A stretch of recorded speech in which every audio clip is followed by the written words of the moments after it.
ampara, nos acolhe, e a todos da espiritualidade que nos abençoa, também nos protege sempre. Oração do Pai Nosso, vamos abrir os trabalhos da noite de hoje. Pai nosso que estás nos céus, santificado seja o vosso santo nome. Venha a nós o vosso reino, seja feita a vossa vontade, assim na terra como nos céus. O pão nosso de cada dia nos dai hoje, Senhor. Perdoai as nossas dívidas, assim como devemos perdoar os nossos devedores.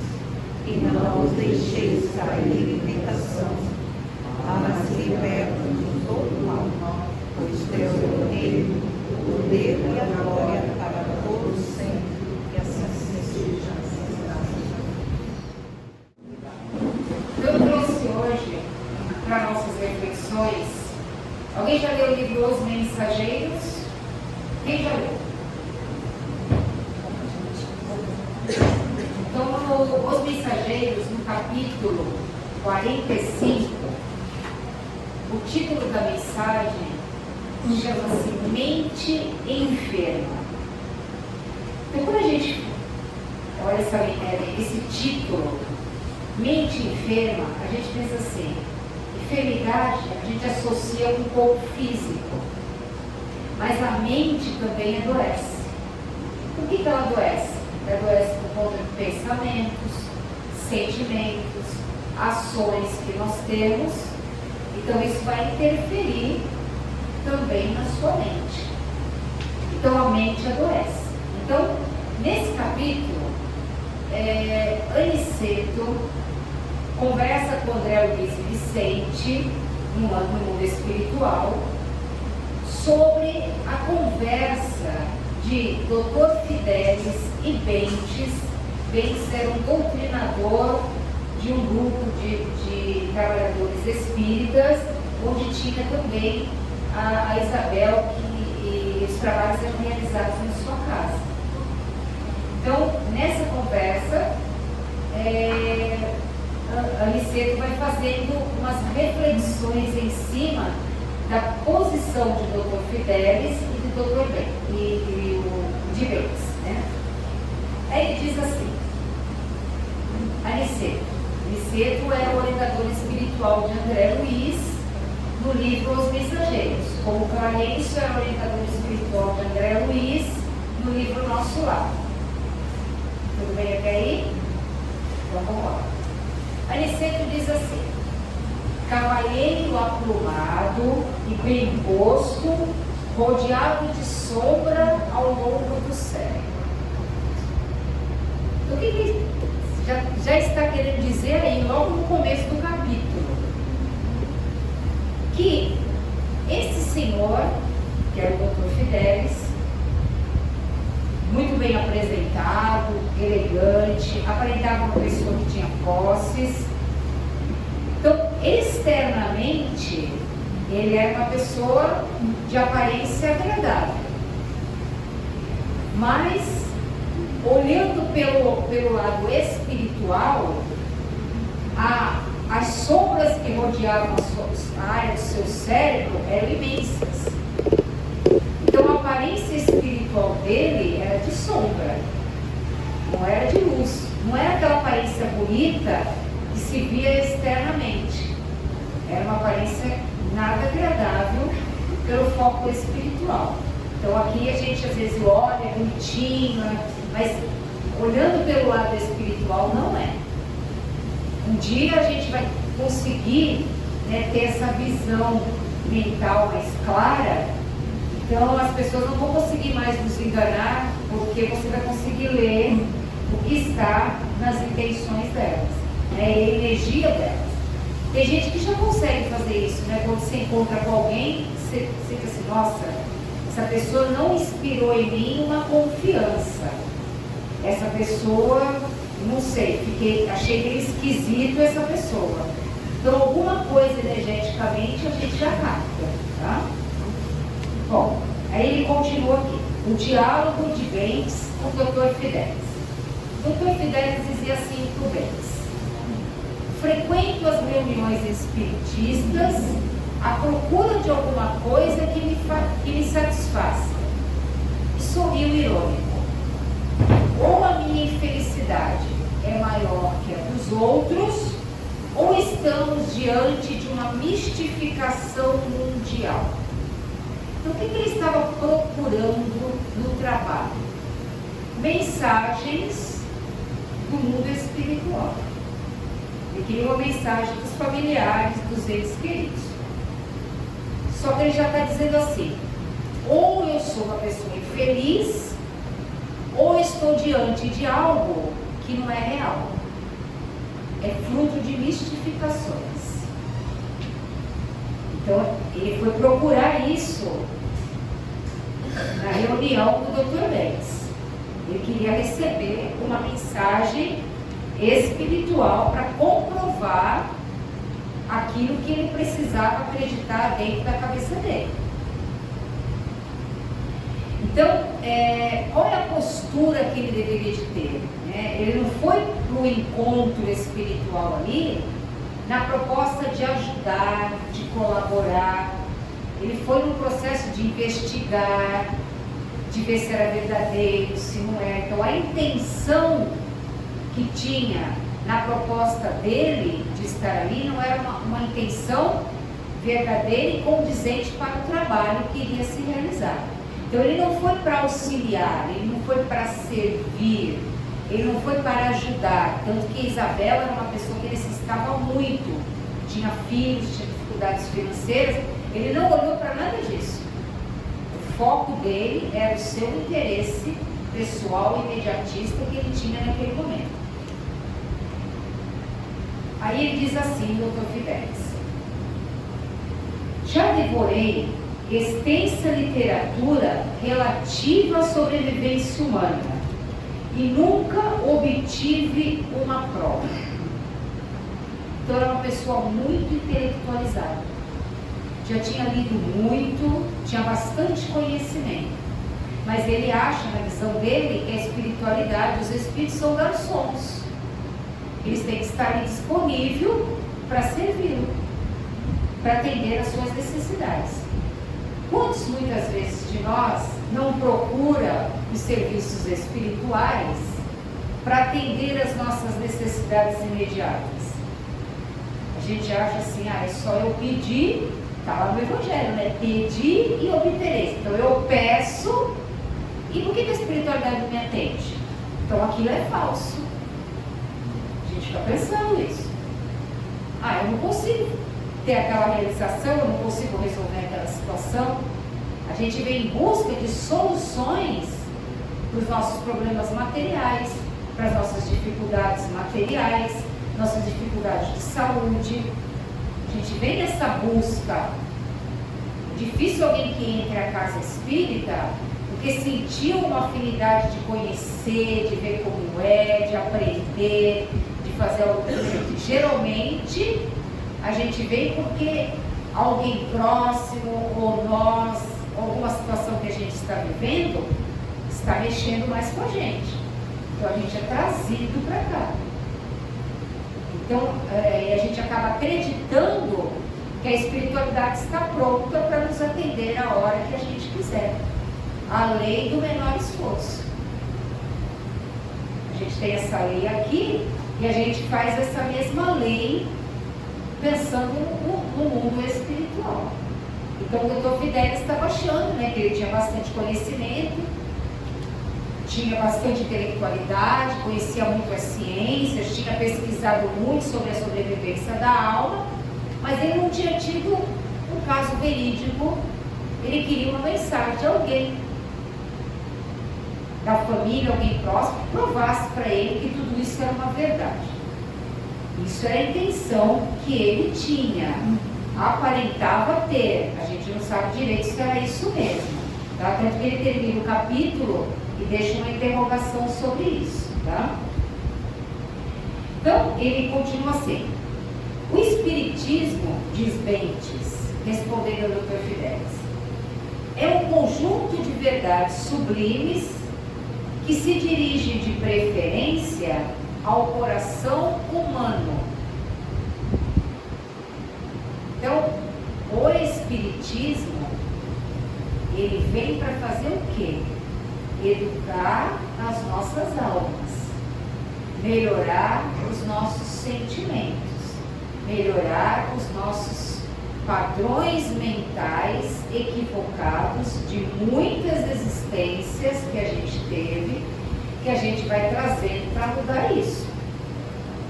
Então nós somos levados aos contextos sociais, aos relacionamentos, que vão fazer com que eu observe o meu lado sombra, aquele lado que eu não quero ver, que eu não quero enxergar, mas que os outros vão cutucar, vão fazer eu enxergar esse lado, porque é o lado que eu preciso pôr luz, é o lado que eu não quero pôr a luz, mas eu vou ter que ser estimulado a colocar a luz ali. Divaldo Pereira Franco, através de Joana de Ângeli, diz que a gente não veio aqui para apagar as nossas sombras, ou ficar brigando com as nossas sombras, mas que a gente diluísse essas sombras ao longo da nossa caminhada evolutiva. Então eu tenho que colocar a luz nelas. Como que eu vou colocar a luz na sombra que eu não tomo consciência da existência dela? Porque a gente vê os defeitos nos outros, o que os outros precisam mudar, mas a gente não consegue ver em nós. Então a gente precisa ser estimulado a enxergar em nós. Então aí nós vamos ter as situações, as pessoas, os relacionamentos, para que eu possa tomar consciência desse lado. Então nós vamos ser, vamos dizer assim, descobertos de nós mesmos. Não sei se deu para entender isso, né? Nós vamos ter que nos desvendar interiormente para poder enxergar isso, que às vezes a gente não quer enxergar. E é o que a gente precisa curar aqui. Aí a doutrina espírita fala de reforma íntima. O que é reforma íntima? É a gente observar nossos padrões de pensamentos, de sentimentos, de ações que não estão alinhados com a energia divina, com o caminho divino, mas atendendo apenas a interesses materiais e imediatistas. Eu preciso fazer uma reflexão sobre isso. Aí o Bentes continua. É impossível, Dr. Fidelis, recolher as águas puras ou vaso sujo dos nossos raciocínios viciados nos erros de milênios. Como que você vai colocar uma água pura? Olha a mensagem que ele está dando para o Dr. Fidelis. Se o seu vaso está sujo. É um vaso que ainda está trazendo de herança milenar de comportamentos, pensamentos viciosos.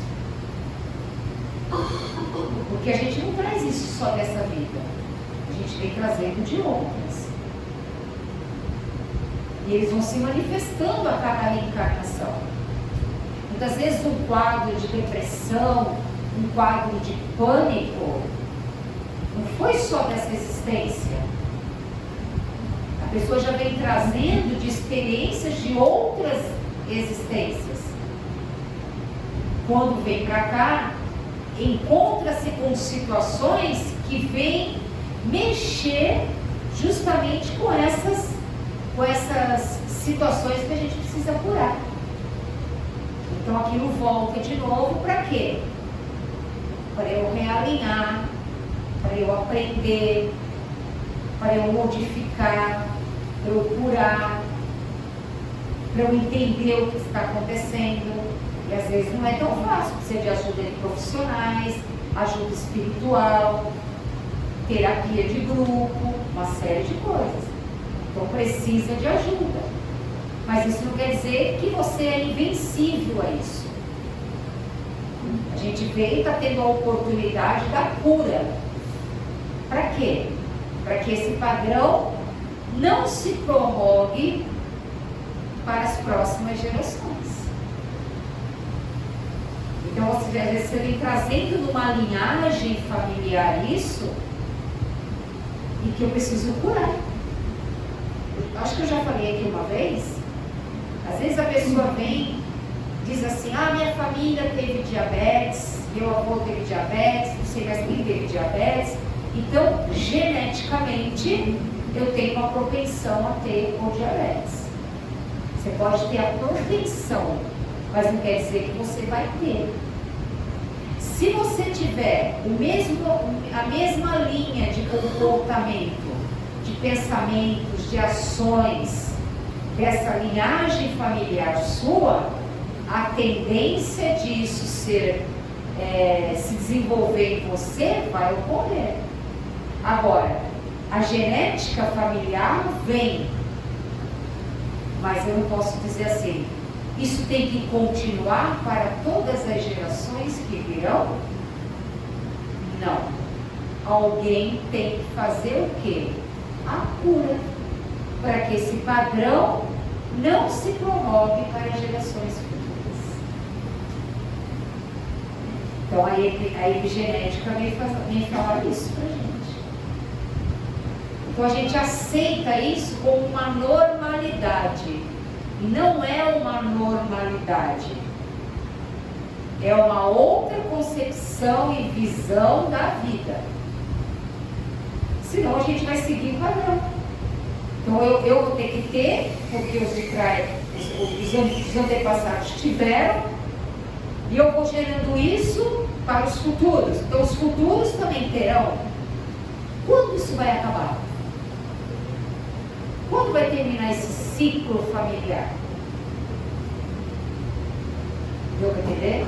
Ele tem que se curar em alguma situação com alguém. O processo de cura vai acontecer. Tá?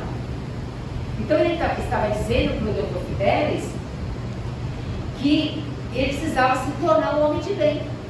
Ele tinha muito estudo, tinha conhecimento, mas aquele conhecimento que ele tinha não tocou o seu coração, não tornou ele uma pessoa melhor.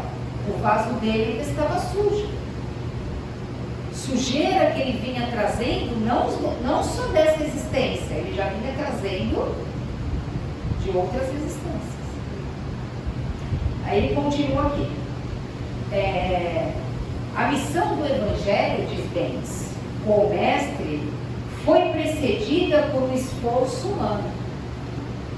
Então ele queria receber confirmação da espiritualidade, mas ele não queria fazer nenhum esforço.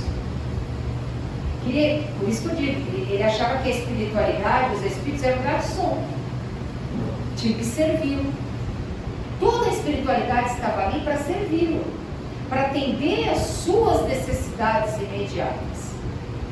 Mas em nenhum momento ele pensava em mudar, em servir, em colaborar, com todo o conhecimento que ele tinha.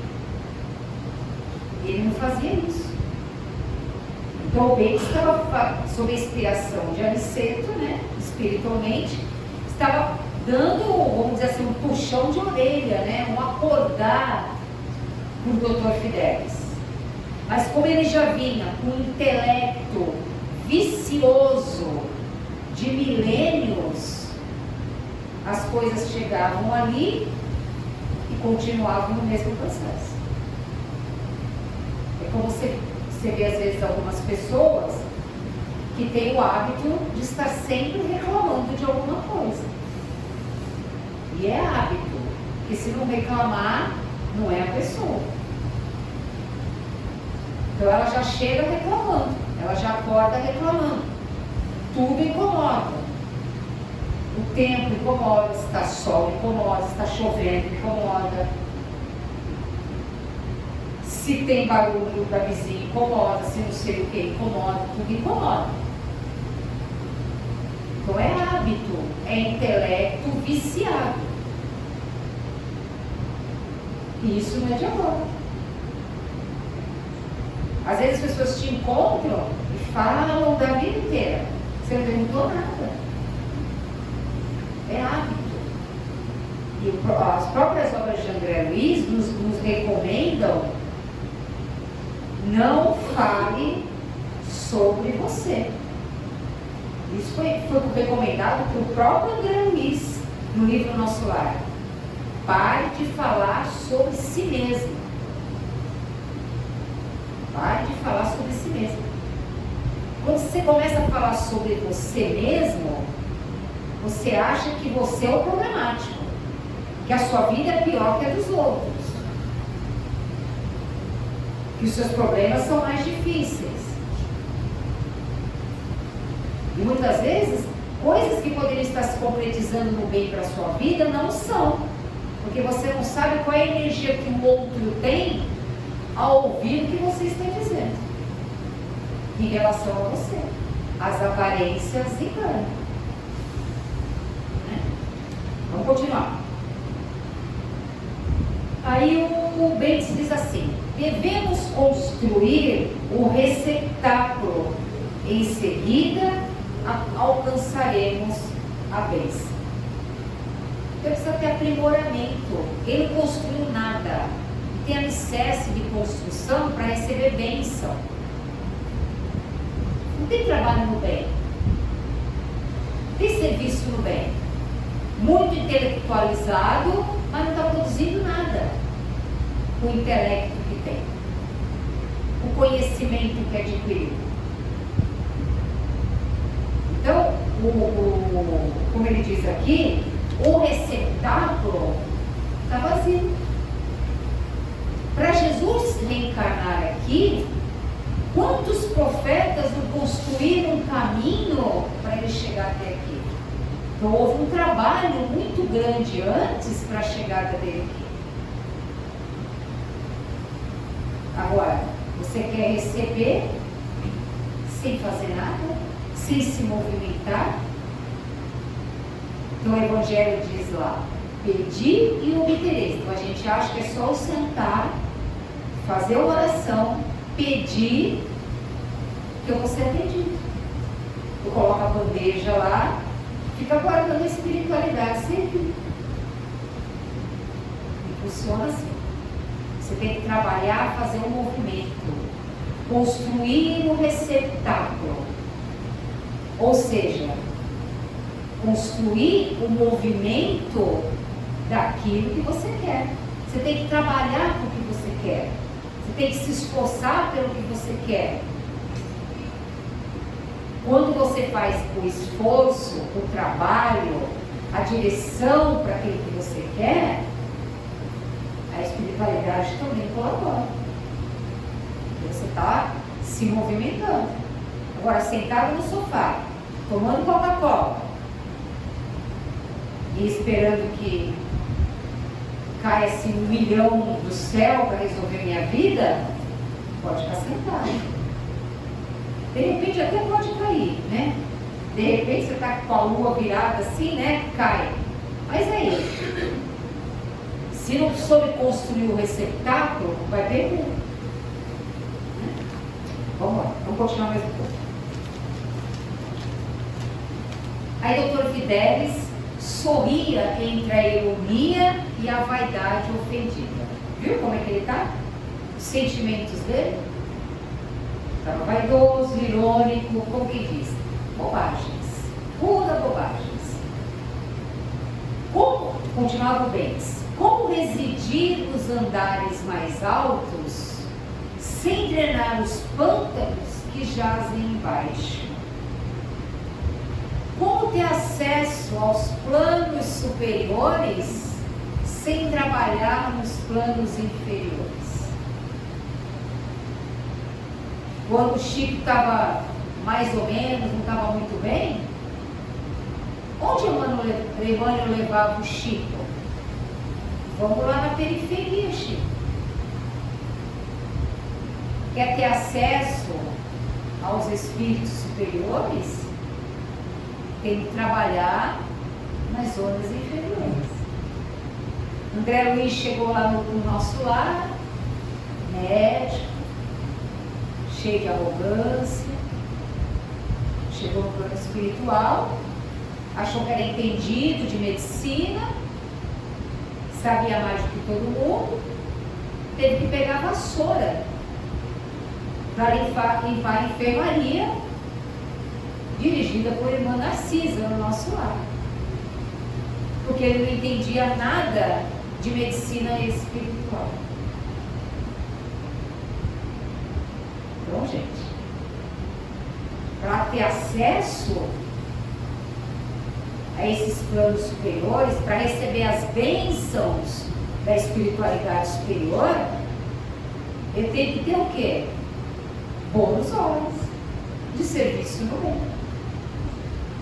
bem. Tem bônus horas aqui? Serviço no bem? Tem trabalhado incansavelmente, auxiliando, se dedicando, contribuindo para um mundo melhor? Ou só para os nossos interesses imediatos? A questão está aí, tá? Aí o doutor Fidelis diz assim: você fala como homem de fé, esquecendo que meu esforço se dirige à ciência e à razão. Refiro-me às farsas mediúnicas de todos os tempos. Então, o que ele estava querendo dizer ali? Ele estava procurando somente mensagens do plano espiritual. Ele estava ali para procurar médiuns, trabalhadores falidos, que recebiam mensagens de mistificação. Então ele estava com outras intenções. Então, quando ele diz assim, as farsas mediúnicas, estão buscando médios com defeitos. Então são aqueles que vão não para auxiliar, não auxiliam em nada, mas condenam, criticam, falam mal. Vocês conhecem gente assim?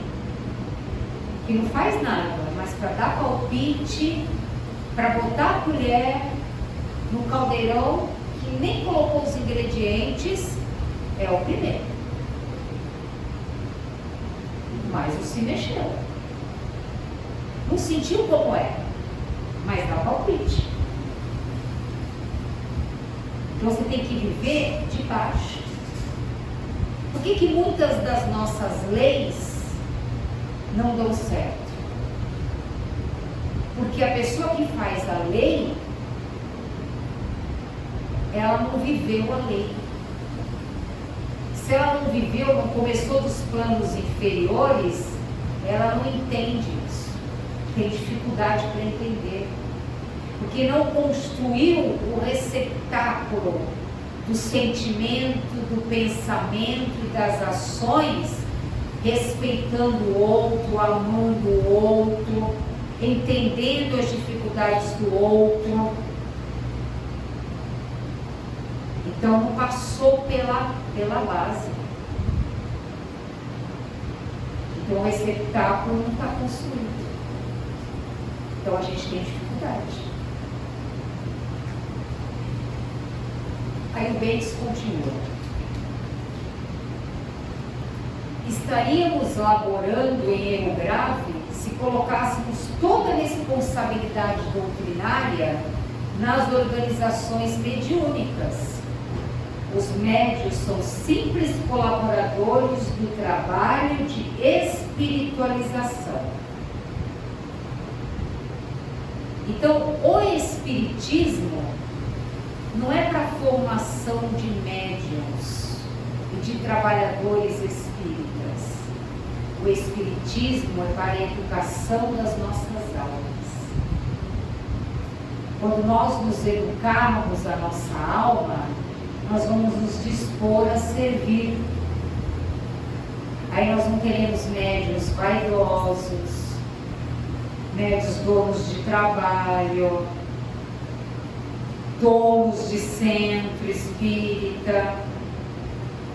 Nós teremos trabalhadores a serviços da obra divina, cada um dando a sua contribuição conforme a construção do seu receptáculo, se ele está mais cheio ou se ele não está.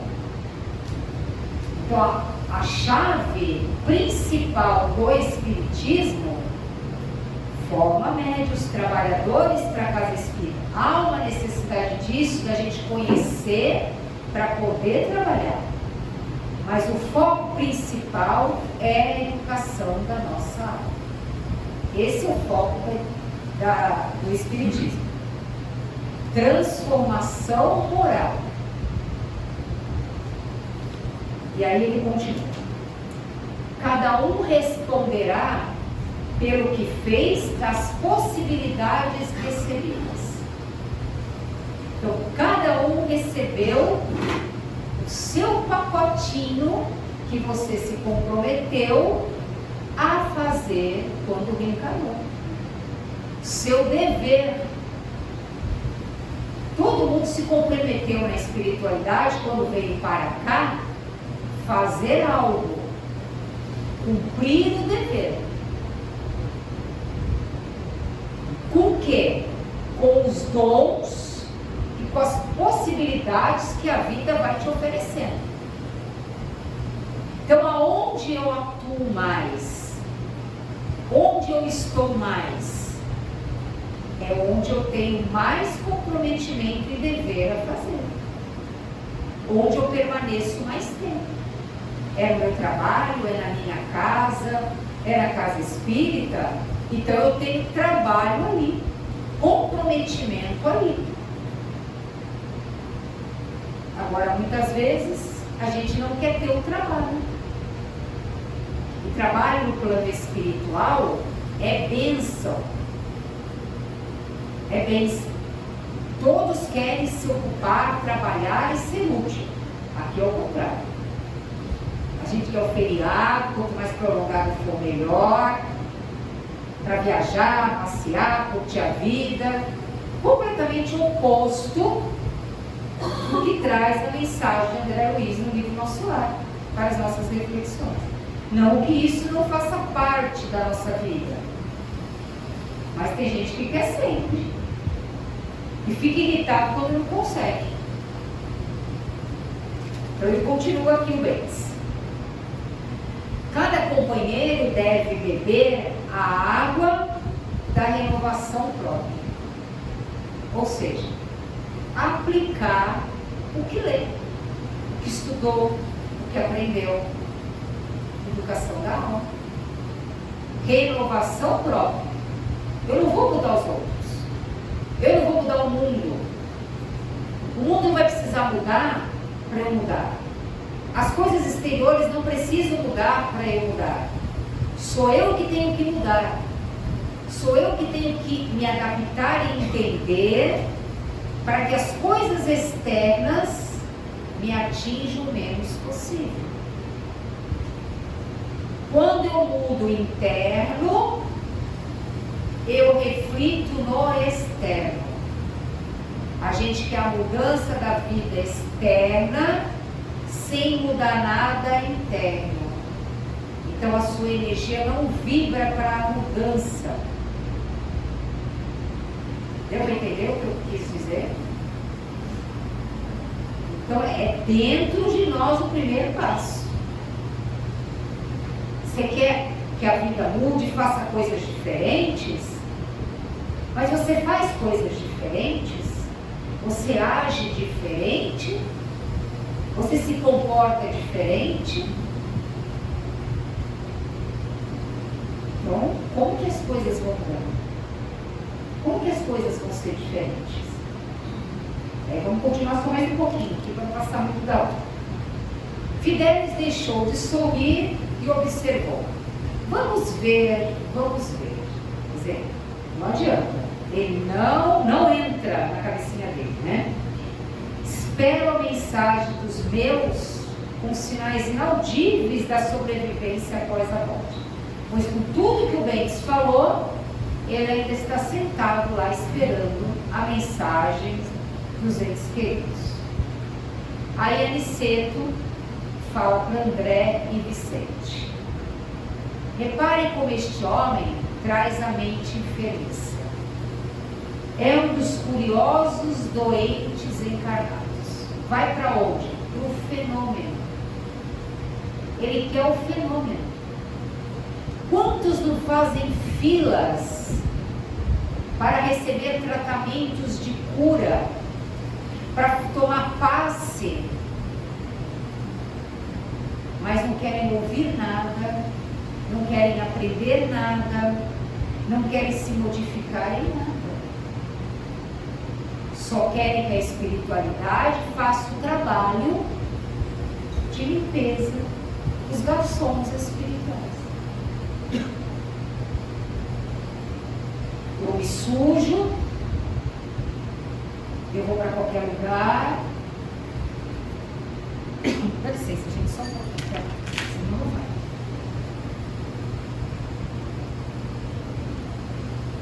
Eu vou para qualquer lugar. Eu mantenho pensamentos ruins. E aí eu digo assim, preciso ir à casa espírita ou qualquer outro lugar, tomar o passe para me limpar.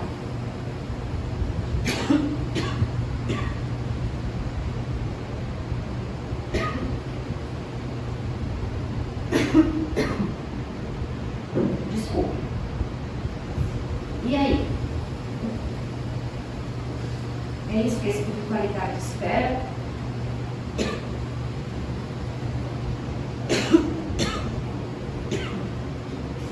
Vai passar, gente. Peraí, só um pouquinho. Não desliga não, senão o povo não vem. Já passa, já passa. Então vamos lá.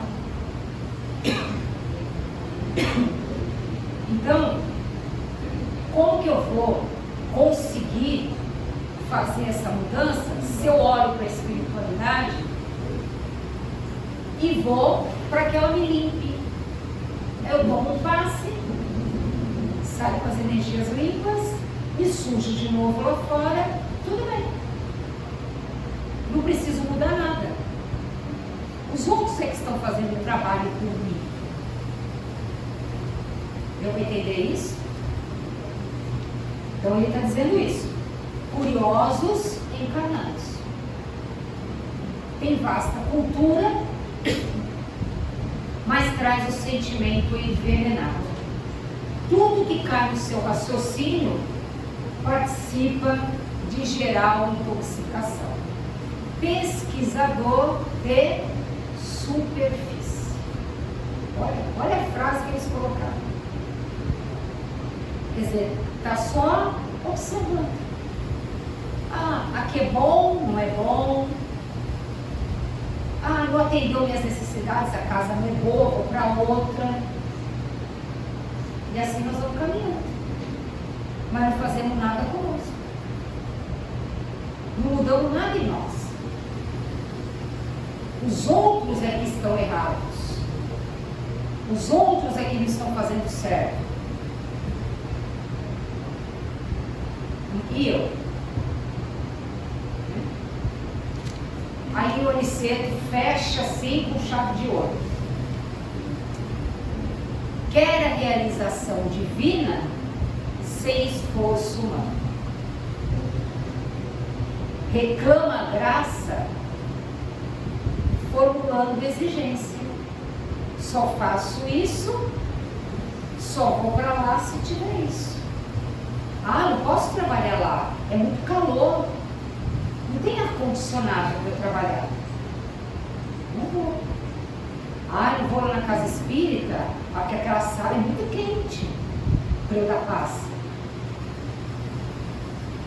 Porque não tem a cadeira que eu quero, não tem um copo de água que eu gostaria.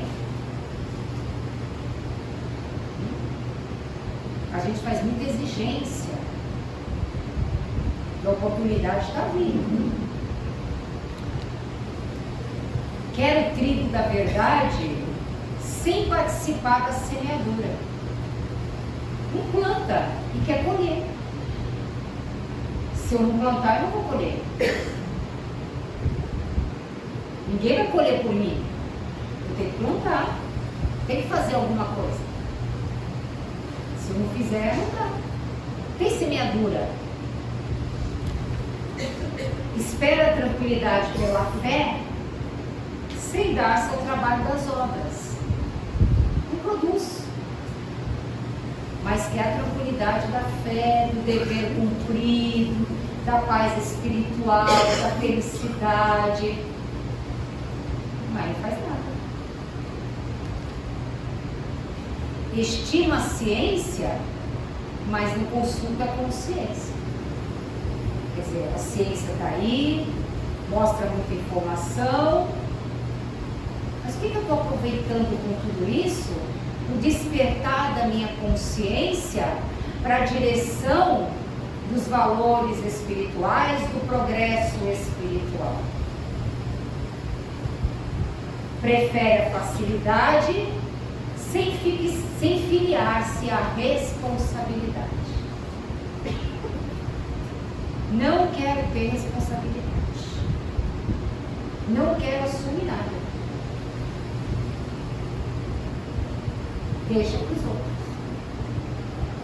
Mas quer os benefícios. Agarrado aos interesses inferiores e à satisfação dos sentidos físicos, continua aguardando mensagens espirituais. Dr. Fidelis é um desses enfermos que ainda não se dispuseram a procurar o alívio pelo demasiado apego à sensação. Quer dizer, ele está no patamar mais lá embaixo dos sentimentos. Não está só no que ele sente imediato, a sensação. Não tocou ele, não trabalhou nada dentro dele, não construiu nada dentro dele para poder exigir alguma coisa. E a gente tem esse testemunho nas obras de André Luiz, né? Quando o André foi pedir para visitar os parentes, né? Cadê o trabalho de serviço? Quem tinha produzido? Quanto ele tinha de mérito? Quanto ele tinha de serviço? Ou quando você está trabalhando, você está no serviço do bem. Isso não é só na casa espírita, não estou falando só de casa espírita, é no dia a dia mesmo. O que eu posso estar colaborando? O que eu posso fazer mais? O que eu posso ajudar mais? Eu faço só o básico, só o que eu ganho, não faço mais nada além, não melhoro aquele local, não procuro auxiliar os meus colegas que estão em dificuldades, não estou produzindo bem onde eu estou. É ali que a gente tem que fazer, não é só aqui dentro, eu estou aqui dentro que eu vou produzir o bem. Não, gente, é no dia a dia aí, é no elevador, é no açougue, é na padaria, é na rua, é no trânsito, qualquer lugar.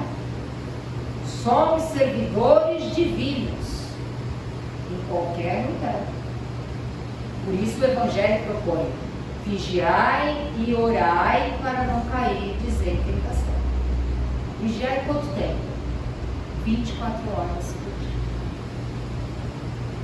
À noite a gente também tem que estar esperto. Mesmo quando a gente dorme. Mas isso é para uma próxima palestra. Tá bom? Então, essa é a mensagem. Quantos Dr. Fidelis ainda existem dentro de nós? Quantos Dr. Fidelis? Então, é a mensagem da reflexão desse maravilhoso livro, que foi o segundo da obra, Os Mensageiros. A Flor de André Luiz começou o processo de renovação dele como cidadão de nosso lar. Então, vamos pegar o exemplo aí, tentarmos, nos esforçarmos para darmos o nosso melhor. Pararmos de reclamar, nos colocarmos na condição de vítima, de coitado, de vida mais difícil, arregaçar as mangas, pegar a vassoura, começar a produzir lá de baixo, para a gente construir o nosso receptáculo para as esferas superiores. Tá bom? Que a paz de Jesus esteja com todos. Muito obrigada pela paciência de estar aí.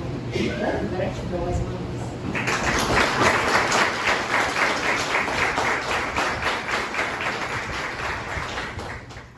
Mas que nem a Margarete deu, que a gente faça a nossa parte, né? Não adianta só a espiritualidade. Então, que Nossa Senhora nos abençoe, nos ampare e nos ilumine, não só a nós, como a todo o planeta. Em coração de Maria, vamos encerrar por hora os trabalhos. Ave Maria, cheia